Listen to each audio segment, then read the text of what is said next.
Assalamualaikum warahmatullahi wabarakatuh. Alhamdulillahirrabbilalamin. Wassalatu wassalamu ala asrafil anbiya wal mursalin wa ala alihi wa sahbihi ajmain. Amma ba'du. Yang pertama-tama dan yang paling utama, marilah kita panjatkan puji dan syukur kehadirat Allah Subhanahu wa taala yang mana atas berkat rahmat dan karunia-Nya kita dapat berkumpul dalam acara yang sangat-sangat megah ini dan sangat spesial ini, yakni acara kelas meeting online. Walaupun online, kita tetap tidak boleh menyia-nyiakan kesempatan untuk ikut serta. Salawat serta salam semoga tercurah limpahkan kepada junjungan kita Habibana wa Nabiyana Muhammad Sallallahu Alaihi Wasallam. Ibu bapak yang saya hormati, pada kesempatan kali ini saya Raden Gali Rakasiwi, perwakilan dari kelas 9F, akan sedikit memaparkan sepatah dua patah kata saya mengenai ibu. Ibu merupakan makhluk Allah yang nampak biasa saja, yang bahkan sangat rendah di depan anak yang durhaka. Tetapi ibu sangat luar biasa. Oleh karena itu kita harus menghargai dan menghormatinya. Ibu bapak yang saya hormati, masih ingatkah dengan film kisah Malin Kundang?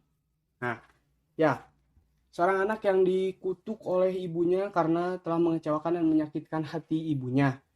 Nah, Masya Allah, sangat luar biasa kata-kata seorang ibu ya. Begitu pula dengan doanya. Contohnya, seorang sarjana, seorang pejabat, bahkan seorang bos-bos yang perusahaan besar, tak lepas dari doa seorang ibu. Nah, ibu bapak yang saya hormati, bahkan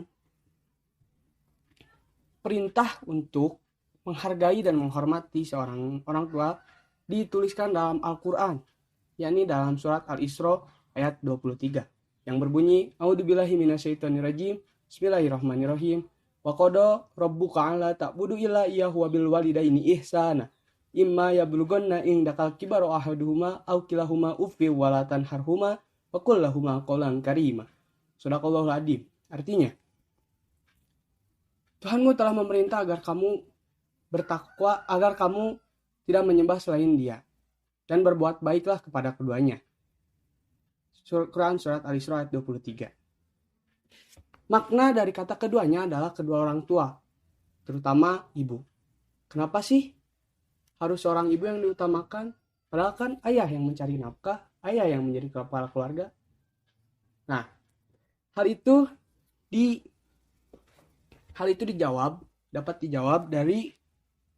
dijawab dari salah satu hadis Al-Bukhari yang berbunyi, nih, ada seseorang yang bertanya kepada Rasulullah, "Ya Rasulullah, kepada siapakah saya harus berbakti pertama kali?" Rasulullah menjawab, "Ibumu." Lalu seorang itu bertanya kembali kepada Rasulullah, "Ya Rasulullah, kepada siapa lagi saya harus berbakti?" Lalu Rasulullah menjawab, "Ibumu." Lalu bertanya lagi, "Kepada siapa lagikah saya harus berbakti?" Rasulullah kembali menjawab, "Ibumu." Lalu terakhir, orang itu bertanya lagi, "Kepada siapakah saya harus berbakti?" Lalu Rasulullah kemudian menjawab, "Kemudian ayahmu." Hadis riwayat Al-Bukhari. Nah, begitu istimewanya seorang ibu sampai 3 kali disebutkan ya. Lalu pahala jihad, bahkan pahala jihad sangat hampir sama ya pahalanya seperti pahala berbakti kepada kedua orang tua.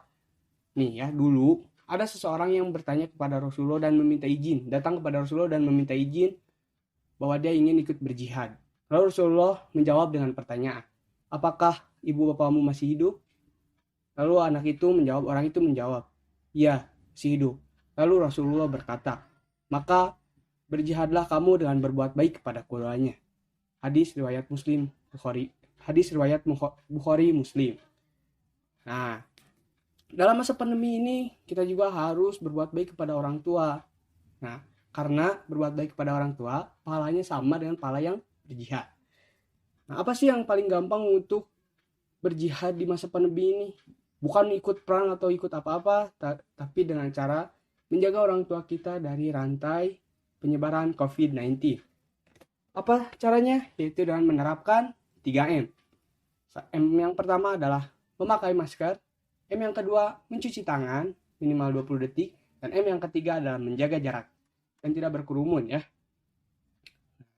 Agar, kenapa kita harus kayak gitu? Agar orang tua kita tidak tertular rantai penyebaran COVID-19. Cukup sekian pidato dari saya, kurang lebihnya mohon maaf. Mohon kufat lahu bakmi, manawi lepat, please forgive me. Wabillahi taufiq wal hidayah. Wassalamualaikum warahmatullahi wabarakatuh.